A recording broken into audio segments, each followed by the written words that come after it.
ونعوذ بالله من شرور أنفسنا ومن سيئات أعمالنا من يهده الله فلا مضل له ومن يضلله فلا هادي له وأشهد أن لا إله إلا الله وحده لا شريك له وأشهد أن محمدا عبده ورسوله اللهم صل وسلم عليه وعلى آله وأصحابه. السلام عليكم ورحمة الله وبركاته. Kita sambung hadis yang ke 110 kan? Muka surat 110. Hadis yang ke 248.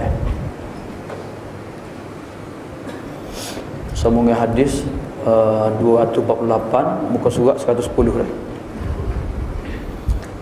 Dalam kuliah yang lepas kita telah sebut tajuk Babu Sutratul Musalli, iaitu penghadang ataupun pembatas kepada orang yang solat. Maksudnya kita dituntut supaya sembahyang ni, waktu sembahyang fardu atau sembahyang sunat, ketika sembahyang kita sebagai apa dah, sembahyang sorang ataupun sembahyang sebagai imam, kita kena cari apa dia sutrah dah.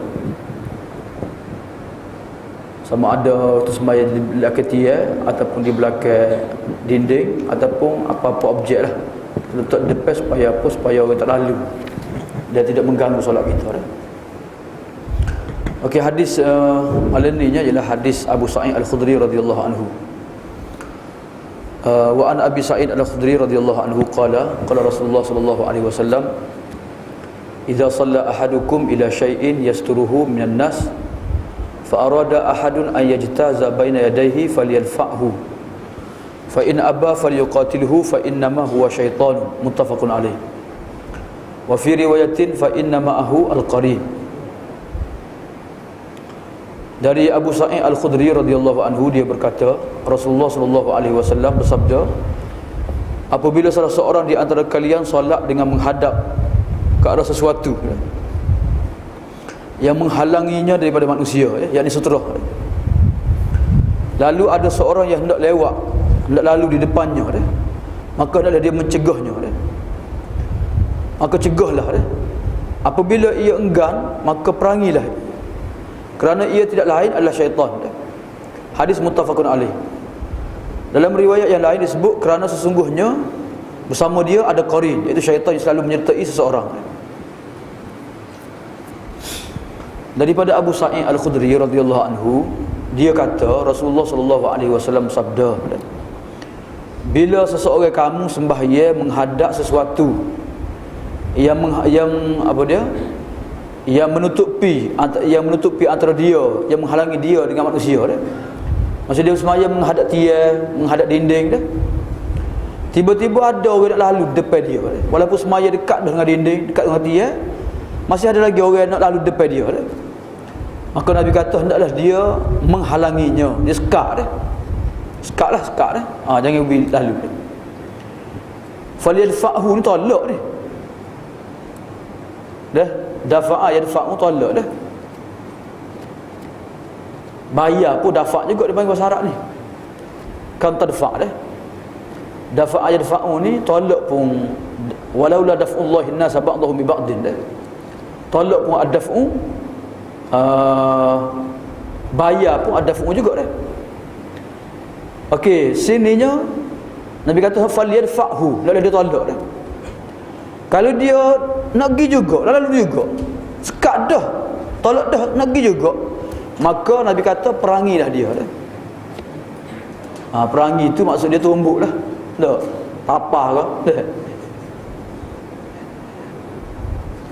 Jangan waktu pipis tu berdeh pula, bau dia tak saya mati. Jangan dah. Falyuqatilhu ni maksudnya perangilah dia, maksudnya lawan juga, sekat juga dia kalau ada. Sebab apa? Fa innama huwa syaitan. Kan hak lalu tu syaitan, bukan orang, dia syaitan. Bahaya. Dalam hadis lain Nabi sebut bukan syaitan, fa innama huwa al-qarin. Bersama dia tu syaitan. Syaitan masuk sama-sama dia untuk ganggu orang sembahyang. Okey, hadis ni jelaslah, bukan sahaja Nabi suruh kita sembahyang menghadap sutrah. Bahkan kalau ada juga orang nak litah kita sembahyang, waktu kita menghadap sutrah, Nabi suruh halal dia, suruh tolak dia, suruh sekat dia dah. Okey, tengok hadis dah. Tengok pengajaran hadis. Yang pertama sekali, galakkan kita sembahyang menghadap sutra dah. Sama ada kita sembahyang menghadap dinding atau menghadap tiang, ataupun kita letak sesuatu lah, kursi ke, beg kita ke dah. Sama ada sembahyang fardu atau sembahyang sunat. Sama ada dia tu seorang imam ataupun sembahyang berseorang dah. Adapun makmum maka tak perlu pakai sutra dah. Sebab imam menjadi sutra bagi mereka. Ibnu Abdul Bar kata tidak ada khilaf di kalangan ulama bahawasanya makmum tak perlu meletakkan sutra dah. Okey, sutra imam ni menggantikan sutra makmum pada 3 perkara dah. Yang pertama sekali, tidak batalnya kalau lalunya anjing hitam dah di antara jemaah tu dah. Ke baru ni ke hadis baru ni. Bukan sini dah. Di Pasir Hada baru ni Datuk Azwira dia hurah berkenaan dengan hadis anjing lah. Maksud dia ni kita kena perlu berdalil dalam hukum hakam ni dengan hadis yang sahih dah. Jadi dalil hadis sahih berkenaan dengan anjing tu disebut dalam buku dia. Kena nak jawab kepada perkataan ataupun pendapat apa dia ulama Imam Syafi'i, ulama Syafi'iyah dah.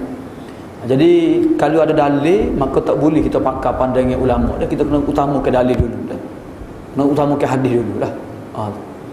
Jadi berkenaan dengan hadis anjing tu disebutlah macam mana anjing tu zaman Nabi ni apa dia masjid dia tu pasir saja dah, tanah saja dah. Jadi kadang-kadang bila tak ada jemaah duduk masjid, anjing pergi masuk pergi tubik dah. Kemudian pernah juga anjing masuk dari rumah Nabi ke, sehingga malaikat tak masuk dah. Nabi kata masuk bila anak anjing ni? Nabi pun suruh arahkan supaya dikeluarkan anjing tersebut dah. Jadi sininya kalaulah sekiranya ada anjing hok lalu tengah-tengah makmum sembahyang tu, maka tidak membatalkan sembahyangnya. Sebab apa? Sebab sutra dia sutra imam dah kan. Yang pertama. Yang kedua dah. Yang kedua, kalulah orang lalu antara soft makmum tu, maka tak perlu tolak dah. Tak perlu tolak apa sekat-sekat apalah. Kalau sah yang pertama, sah kedua kata batal wuduk dia pun nak keluar pada sah. Nak tubik kat mana? Terpaksa lalu kena pesah lah.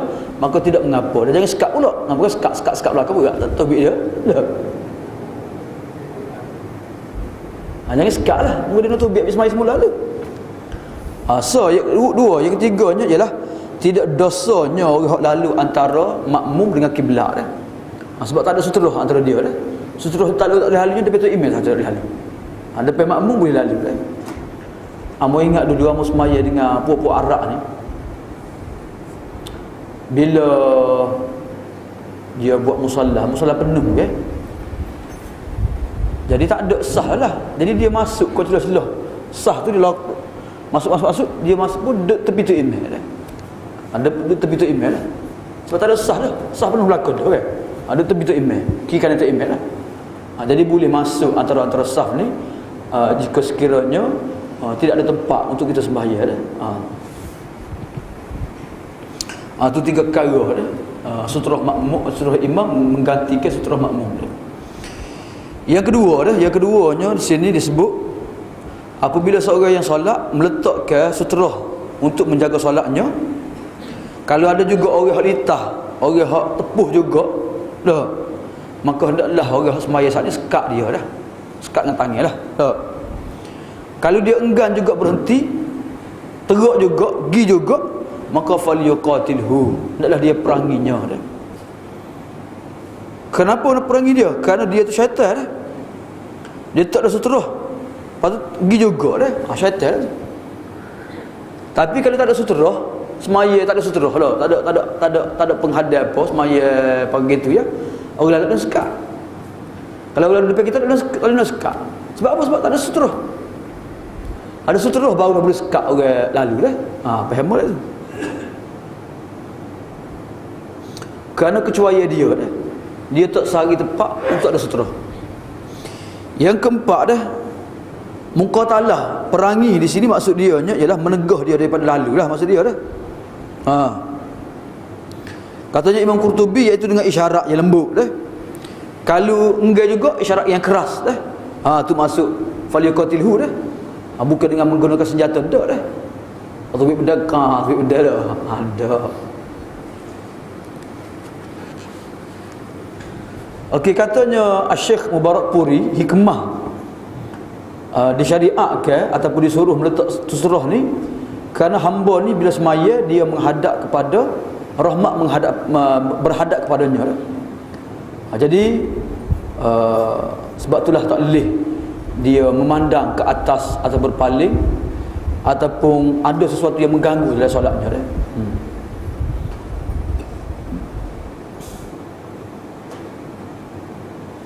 Yang keenam dah, Ibnu Hamid menceritakan ijma' ulama, sepakatnya ulama hukum sutrah ni digalakkan dan digalakkan juga kita hampir masuk dekat dengan sutrah. Katanya Imam Baghawi, ahli ilmu menggalakkan kita mendekati sutrah. Qadar-qadarnya kita sujud dekat-dekat dengan sutrah tersebut. Jangan jauh lah, biar dekat dah. Supaya orang lain pun lalu ke belakang kita. Kalau kita jauh dari sutrah, orang lalu pun payah. Dah lalu depan kita tak boleh. Sebab selalu belakang lah. Jadi dia dekat dengan sutrah, orang lalu ke belakang kita. Dalilnya Nabi sendirilah sallallahu alaihi wasallam, bila Nabi menghadap sutrah, Nabi menghampiri sutrah dah. Dalam kitab Zadul Ma'ad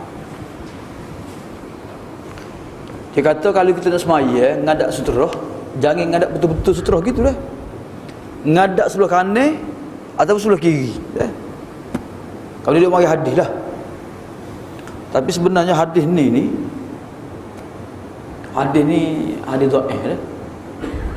Sebab tu Albani kata tak boleh menghadap, betul-betul boleh menghadap, tak ada masalah dah.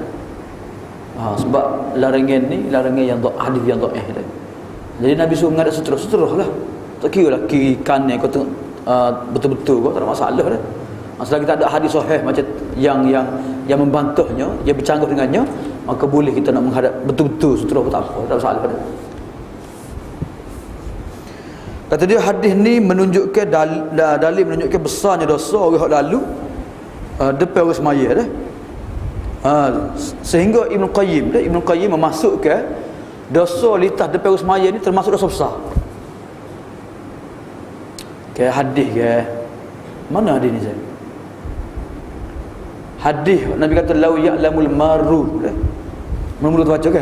Kalau orang lalu depan semai tahu besarnya dosa hak dia akan tanggung, dia akan tunggu selama 40 tahun dah. Sudah orang semai baru lalu dah. Jadi dulu dah.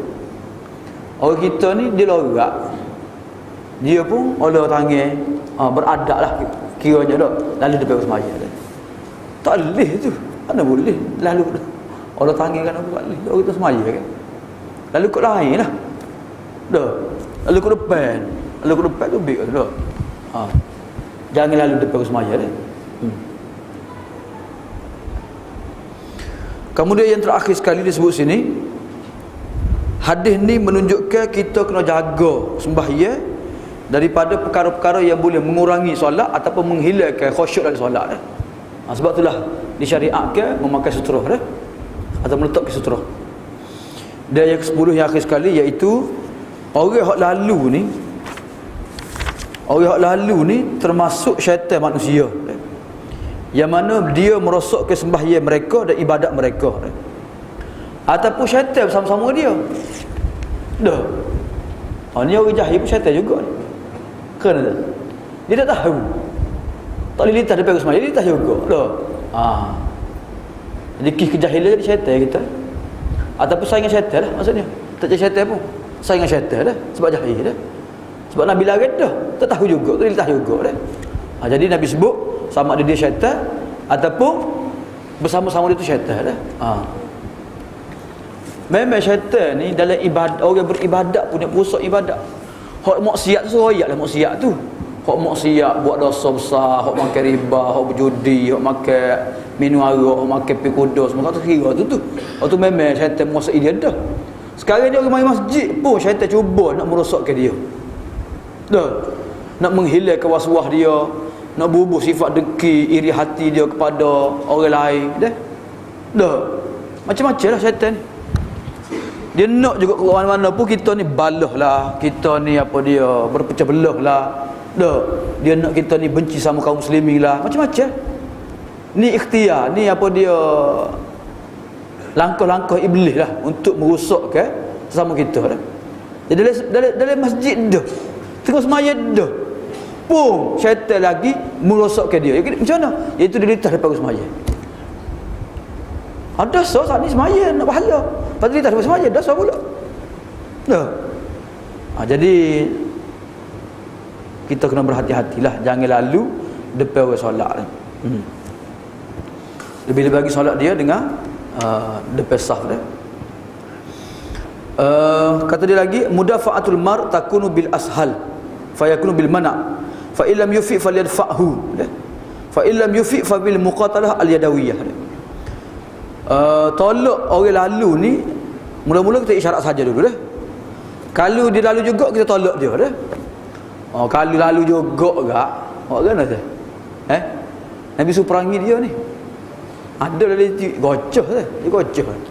Mula lalu juga dah dong sepak gocah dah. Aku tolak dah mula lalu juga. Nabi suruh ni. Faliqatilu. Dah. Kita tahu gitulah. Tapi kalau boleh benarnya boleh. Benarnya. Dah. Tak batal pun Nabi suruh. Macam juga pukul Nabi suruh pukul ulan, pukul jeki kala tu. Dah. Bila Nabi kata kalau ada jeki kala di semaya, Nabi mau pukul lah. Pukul sampai mampu lah maksudnya. Pukul saja bang balik. Dah. Apa kata-kata sampai mampu pas semaya pergi. Dah. Harap buat sungguh ni sah. Harap gocah sungguh ni kalau lalu juga. Dia sekat-sekat lalu juga dia gocah. Dah. Nabi suruh fal yuqatilu, Nabi suruh. Kan? Tapi mungkin kita tak tahu belakang kan tak? Kalau kita sekat pergi juga. Kita sekat dengan tangan dia pusat yang kita. Ada tangan juga. Dia tak tahu deh, nak kan? Jadi orang jahil tu kena muamalah ni cara dia lah maksudnya dah. Tapi benda ni sebenarnya jelas dah lah hadis ni. Bila kita fiqh pun jelas belakang dah dah. Tapi orang tak tahu juga kan? Okey, itu hadis yang kedua dah. Hadis yang kedua, hadis yang pertama berkenaan dengan kita kena tegah dan kena sekat orang lalu depan orang solat dah. Kalau kita boleh sekat, kita tak semaya, orang lain semaya, orang lalu tu sekat dia. Ada. Okey, hadis yang kedua malam ni. Wa an Abi Hurairah radhiyallahu anhu qala Rasulullah sallallahu alaihi wasallam, idza shalla ahadukum falyaj'al tilqa'a wajhihi syai'an, fa illam yajid falyansib asad, fa illam yakun falyakhutta khattan thumma la yadurruhu mimman marra baina yadayhi. Akhrajahu Ahmad wa Ibnu Majah wa sahahahu Ibnu Hibban wa lam yusib man za'ama annahu mutaribun bal huwa hasanun. Daripada Abu Hurairah radhiyallahu anhu, dia berkata Rasulullah sallallahu alaihi wasallam bersabda, apabila salah seorang di antara kalian mengerjakan solat, hendaklah ia meletakkan sesuatu di depannya. Apabila ia tidak mendapatinya, maka hendaklah ia menancapkan tongkatnya pacak tongkat dia Dan apabila tidak ada tongkat, maka hendaklah ia membuat garisan sehingga dia tidak terganggu oleh orang lain yang lalu di depannya. Hadis dikeluarkan oleh Imam Ahmad dan Ibnu Majah dia dikatakan sahih oleh Ibnu Hibban. Katanya Ibnu Hajar tidak benarlah orang yang menyangka bahawa hadis tersebut hadis yang mutarib, hadis yang bersifat siuh. Bahkan sebenarnya hadis tersebut hadis yang hasan. Kalau kita tengok hadis bawah tu, Albani sendiri kata hadis ni dhaif. Ibnu Hibban kata sahih. Ibnu Hajar Asqalani kata hasan dah. Albani kata dhaif. Apa nasa nak bakal? Dah, nak bakal nasa. Ibnu Hibban kata sahih. Ibnu Hajar kata hasan. Albani kata dhaif. Dah.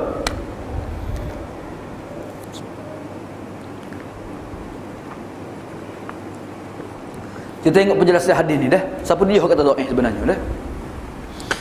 Katanya Al-Hafiz Ibnu Hajar, hadis ni hadis hasan dah. Dan hadis ni dikatakan sahih oleh Ibnu Hibban. Dan dikatakan sahih juga oleh Imam Ahmad dan Ibnu Madini dan Ad-Darqutni dah. Katanya Al-Baihaqi tidak mengapa beramal dengan hadis ni insya-Allah taala. Dah. Tu orang-orang yang mengatakan hadis ni sahih.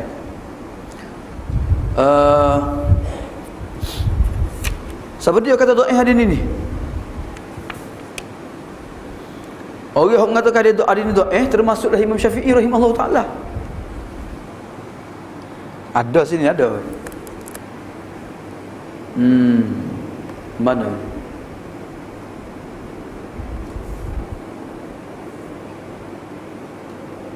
Ada sebut sini dah.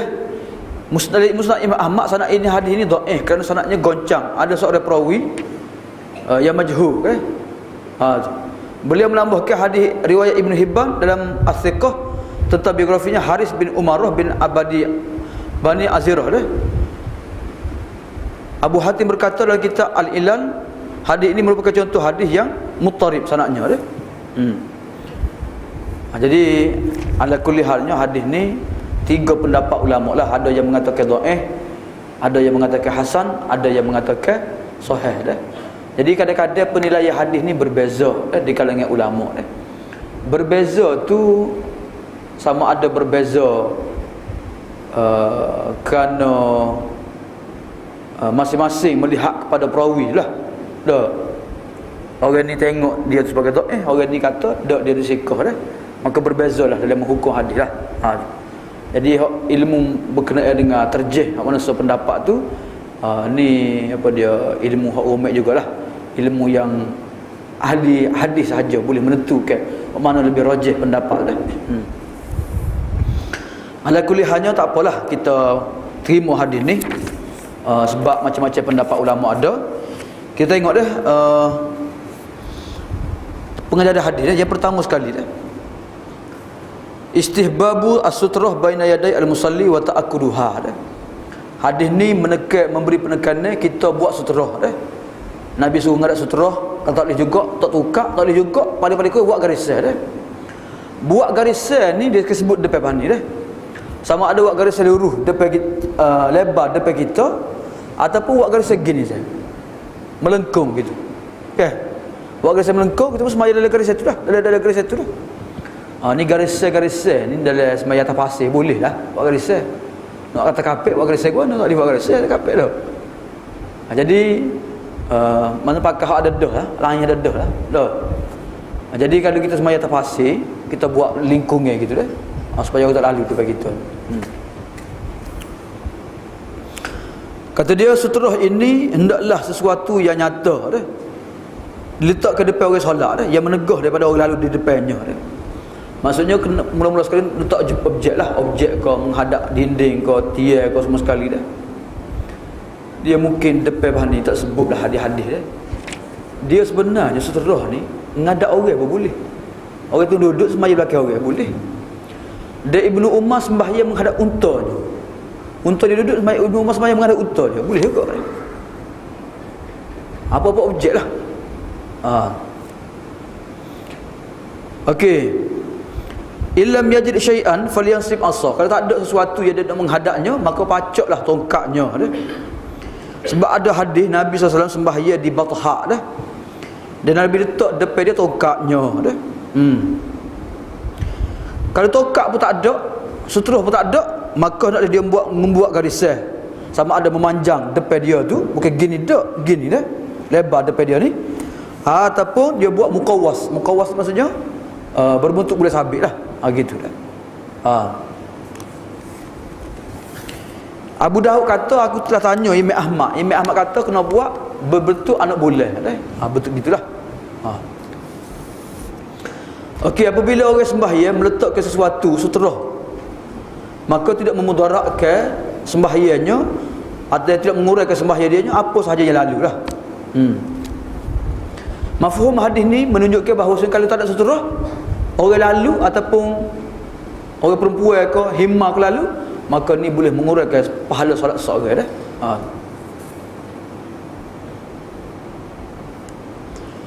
Dalam hadis ni jelas menunjukkan bahawasanya tak boleh kita pakai sutera hak rendah. Kecuali tak ada. Mula-mula Nabi suruh menghadap sutera. Tak ada juga letak apa dia tukar. Tak ada juga barulah buat garisan dah. Kita terus ke garisan lalu dah. Dah. Cari dulu tiap-tiap hak kosong dulu dah. Cari diri dulu. Cari orang ke. Tak ada juga. Barulah habis sembahyang di belakang garisan dah. Okey, seterusnya sembahyang ni ibadat yang mulia antara hubungan hamba dengan Tuhan dia. Jadi bila seorang sembahyang dia bermunajat kepada Tuhan, maka lalu depan sembahyang ni boleh menyebabkan terganggunya hati, dan sebab itulah kita kena berwaspada dah. Cari seterus sembahyang. Okey, itu hadis yang kedua dah, berkenaan dengan bentuk-bentuk sutera dah, sama ada objek, sama ada letak tungkak ataupun kita buat garisan dah. Okey, hadis seterusnya dah. Wa an Abi Sa'id Al-Khudri radhiyallahu anhu qala Rasulullah sallallahu alaihi wasallam la yaqta'u salata syai'un wadra'u mastata'tum, akhrajahu Abu Daud wa fi sanadihi dhufun.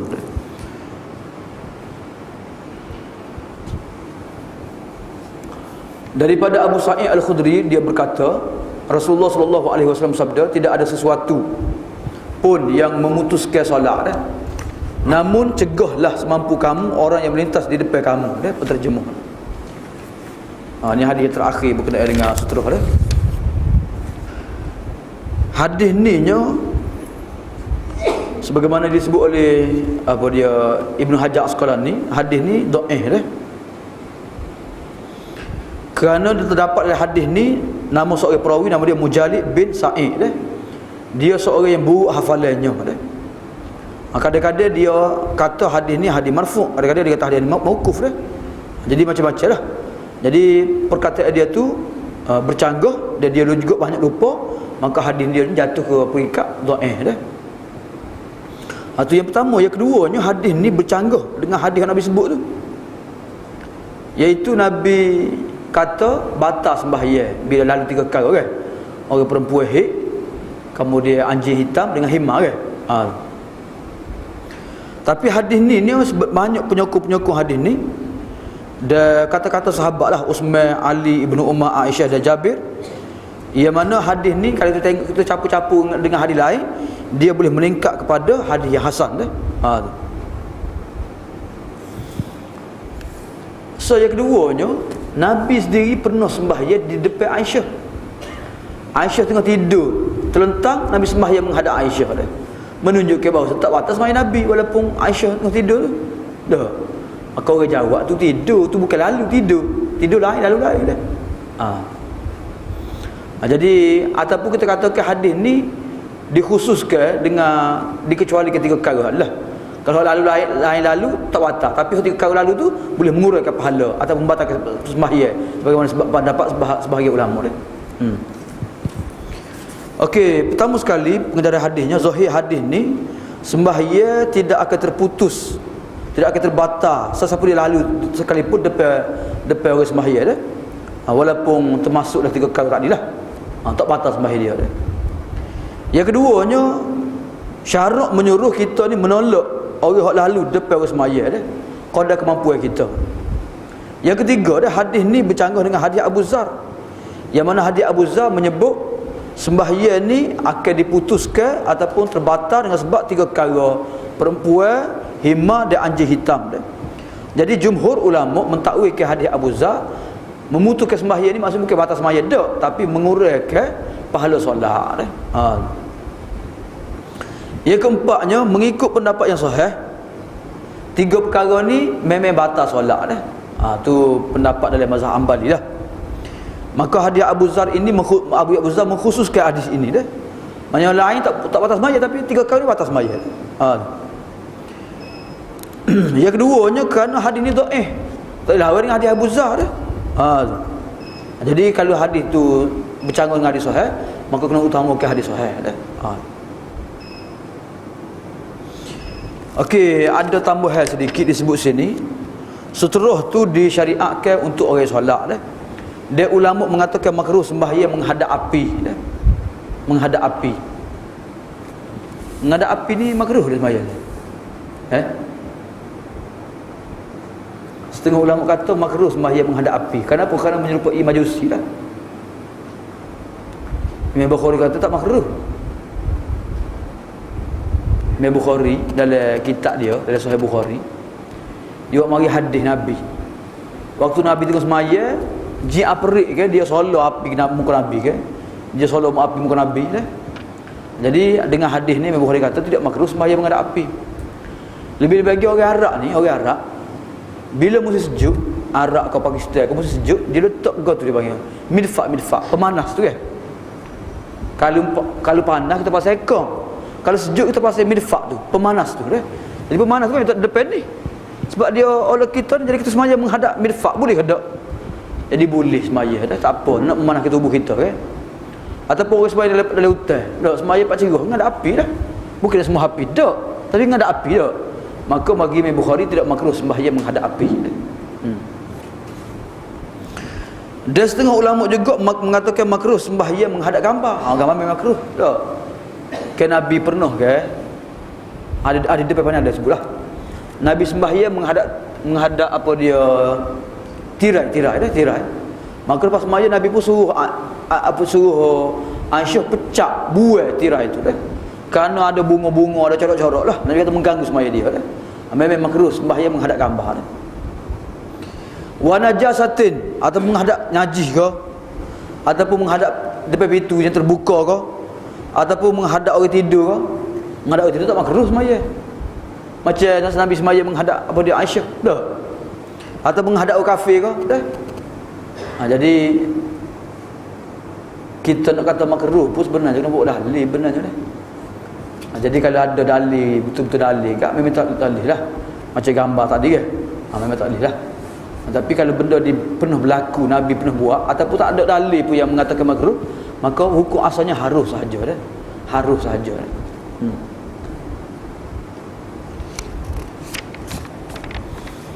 Okey, habislah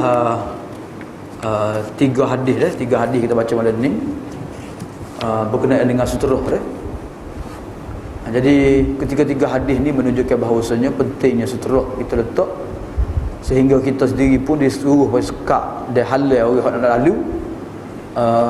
Dan hadis yang terakhir tu pun Nabi suruh sekat jugalah, walaupun tidak batas sembahyang tapi Nabi suruh sekat juga dah. Kemudian hadis yang seterusnya, tajuk baru, iaitu babu al-hathi ala al-khusyuk fi solah. Bab anjuran supaya khusyuk dalam solat. Jadi apakah hubungan suteruh dengan khusyuk dalam solat? Kita disuruh supaya letak suteruh ni kerana suteruh ni boleh menambahkan khusyuk kita. Sebab kita hanya tengok bawah saja. Sekat tu yang saja pandangan kita. Tak kata tengok jauh dak lah. Jadi bila suteruh depan kita, kita akan halas, kita akan hakkan pandangan kita dah. Maksudnya orang tak lalu depan kita. Tu. Jadi tujuan letak suteruh supaya nak menambahkan khusyuk dalam solat. Tu tujuan dia ni dah. Sebab khusyuk dalam solat ni bukan benda main-main, bukan benda kecil, benda besar dah. Sehingga Tuhan gantungkan kejayaan seseorang dengan khusyuk dalam solat. Qad aflahal mu'minun alladzina hum fi salatihim khushyun. Orang mukmin berjaya bila? Apabila mereka khusyuk dalam solat mereka. Lagi tak khusyuk solat, maka belum lagi dapat mendapat kejayaan. Jadi nak khusyuk dalam solat ni kena pakai suteruh untuk semaya dah. Macam nak menghadap suteruh lah.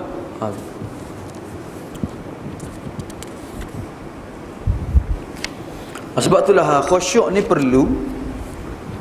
Sebab berdasarkan khusyuk lah akan diberi pahala kita semaya lah. Sebab tu Nabi sebut ada orang semaya boleh 1/10, ada orang semaya boleh separuh, 1/3 boleh. Dah. Jadi mengikut khusyuk seorang yang solat dah. Cumanya persoalannya khusyuk ni kau dia masuk khusyuk. Khusyuk ni hati saja ke, anggota saja ke, atau dua-dua sekali? Dah. Kalau berdasarkan hadis menunjukkan khusyuk ni maksudnya anggota kita tu tidak bergerak-gerak dalam solat lah. dia tidak melakukan perkara makruh dalam solat, perbuatan kita. So yang kedua khusyuk juga maksud dia nya ialah kita tadabbur Al-Quran dan baca dalam solat. Maksudnya hati kita tawajuh Tuhan lah. Sebagaimana anggota kita kiblat kita yang kat Kaabah, maka hati kita kiblat kita yang Allah Subhanahu Wa Taala. Jadi sebenarnya khusyuk ni dua-dua sekali lah. Hati pun perlu khusyuk dan anggota pun perlu khusyuk jugalah.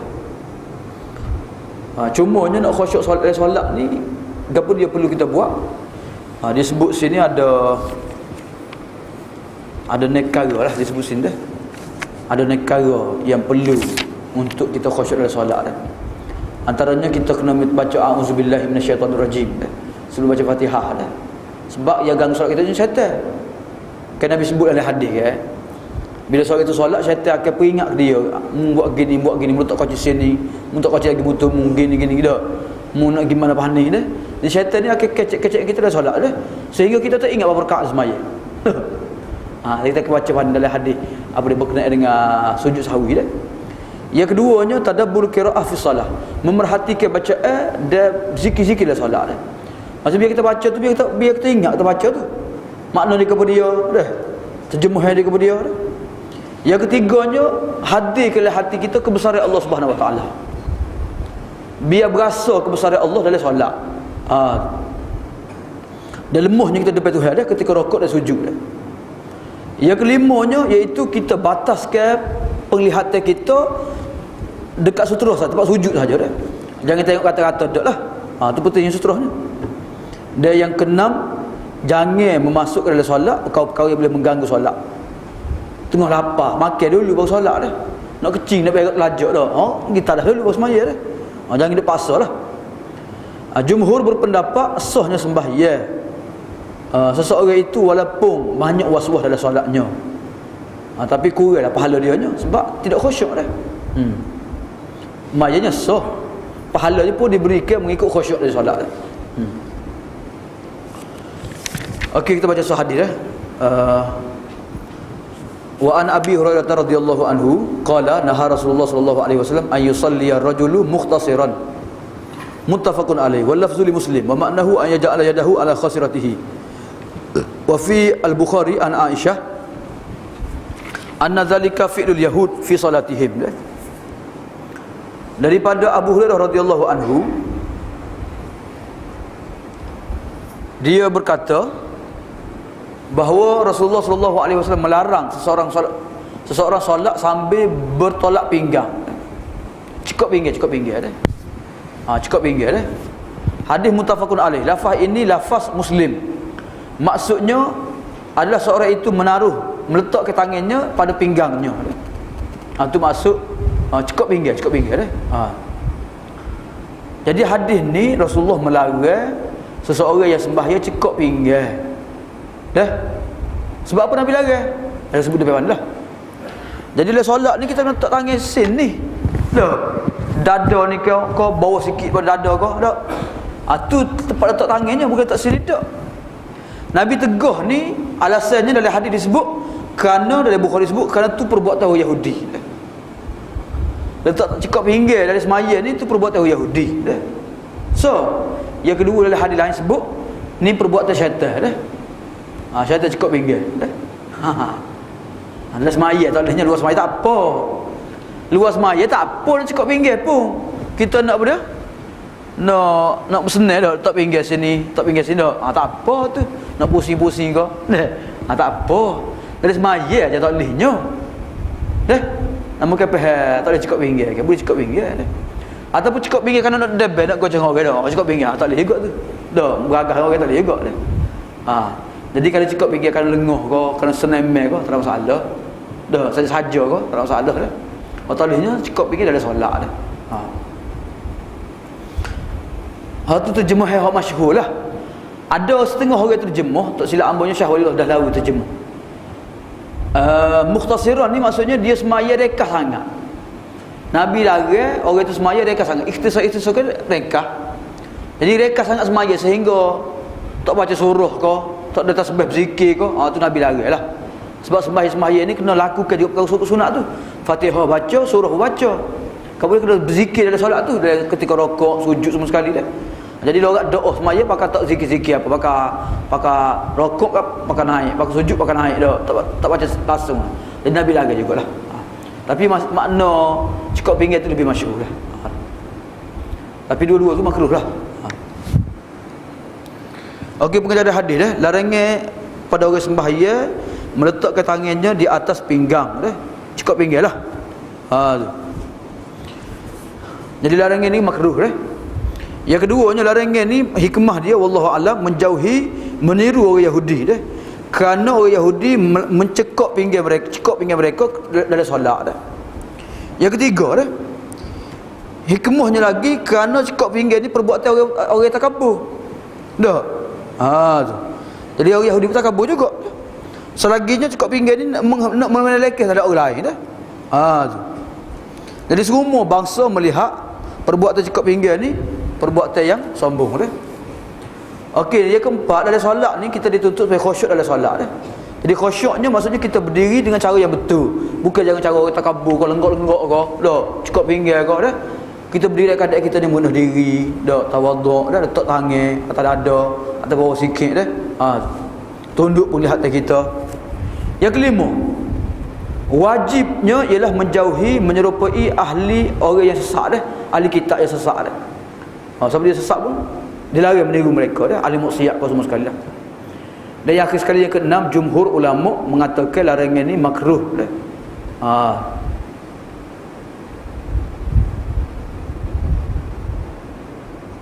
Makruh dah. Bukan haram dak, bukan batal dak dah. Wallahu a'lam dah. Tu hadis berkenaan dengan khusyuk dalam solat, iaitu kita melakukan perbuatan sebagaimana Nabi suruh. Dia jangan buat perbuatan Nabi larang dah. Jadi letak tangan atas dada atau bawah sikit, tu perbuatan Nabi solat, maka itulah tanda kita khusyuk. Dan Nabi juga supaya pakai sutra, Nabi tunduk ke pandangan mata dia dah. Wallahu taala a'lam wa a'lam. Ada soalan ke?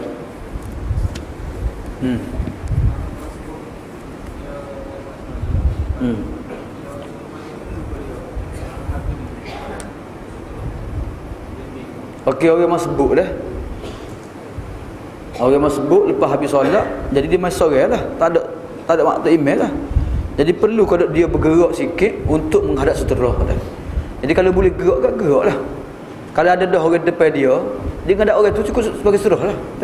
Kalau tak ada orang pakat bangun belakang, maka kalau boleh dia gerak sikit menghadap sutera, maka dibolehkan, bahkan digalakkan dah. Dia menghampiri sutera dah. Allahu a'lam. Ada soalan lagi?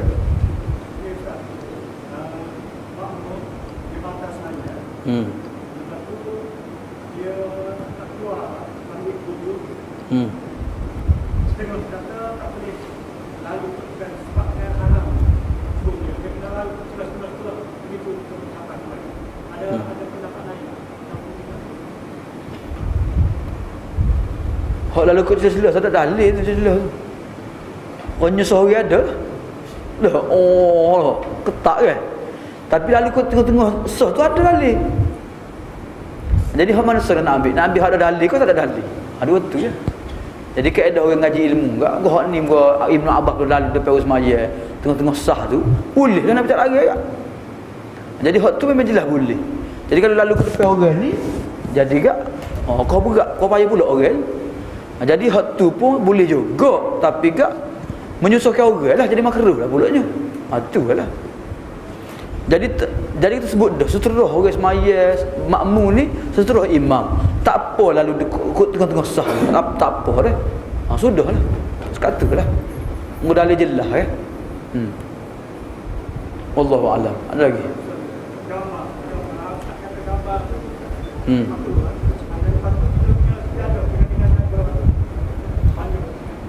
Itulah sembahyang kalau boleh jadah tu tak sah. Banyak-banyak corak sangatlah. Dah. Dia ada kosong tu lebih baik dah. Jadi kalau sejadah tu ada macam-macam kak, jadi duk galik kita dah semaya dah. Jadi kita elokkan dah sama jadi sejadah kosong, dah putih ke atau merah tak apa, tak salah warna apa pun. Apa betulnya kosong dah. Tak ada banyak-banyak bentuk lah sehingga mengganggu konsentrasi kita ataupun tumpuan kita dalam solat dah. Ada lagi? Ya, tafadhal. Hmm. Hmm. Kalau nak kira tak boleh laku tu. Budak solat sekali pun tak boleh lalu daripada solat budak semaya kan. Kena hormati dah. Kalau orang tua ajar gitu, litas pergi semaya. Enggak budak kan litas je kat mana. Dah, jadi kita kena hormati dah. Walaupun budak semaya sekalipun. Sepatutnya kita hormati dah. Dah. Ha. Jadi jangan lalu depesah budak-budak sekalipun. Kalau dia masbuk lah maksudnya dah. Kalau tengah semaya dah lalu depesah dia tak apa, tak salah sebab suruh dia macam suruh makmum juga kan. Ada lagi ke? Soal kiam, masa kita kiam, tak tanya. Ada setengah ada setengah itu, ada setengah itu. Jadi hak sini tu dia kata, bayi mana katakan ada setengah. Jadi hak tali dia kata, sini ada masyid. Dapat. Dia sebenarnya letak atas dada atau bawah dada ni dia masak cepet indah tu. Dah. Cuma mazhab Hanafi bawah pusat. Hanafi bawah pusat gitu ya. Sebab bagi dia khusyuknya tak bawah pusat tu kita. Rehat sikit dah. Dah. Jadi mazhab Syafi'i nya berdasarkan hadis sama ada atas dada atau bawah sikit dah. Tu lah. Mazhab Syafi'i dah tu. Berdasarkan hadis dah. Tak jumpa cari juga tu tak ngajar hadis dah.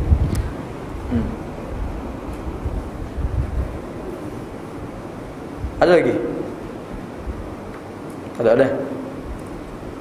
Aku quli hadza wa astaghfirullah li wa lakum. Assalamualaikum warahmatullahi wabarakatuh.